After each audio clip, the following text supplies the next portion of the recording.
যদি স্ত্রী জানতো তাহলে আপনার সাথে সংসার করতো না, কারণ গোপনে গোপনে কোন ভাবির সাথে কিডা কথা কয় এটা যদি স্ত্রী জানে গো, তাইলে খবর আছে না নাই? বলেন।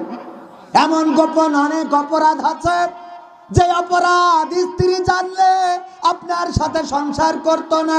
যদি গ্রামবাসী জানতো গ্রামে রাখতো না, বন্ধুরা যদি জানতো তাহলে বন্ধুরা আপনার সাথে বন্ধুত্ব রাখতো না। এমন অনেক পাপের পাপী আমরা হয়ে থাকতে পারি।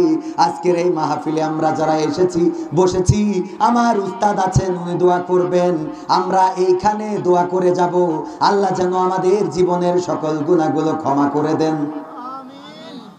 আল্লাহ যদি এই গুনাহগুলো ক্ষমা করে দেন, এই মাহফিলটা আপনার কি কি কাজে লাগতে পারে।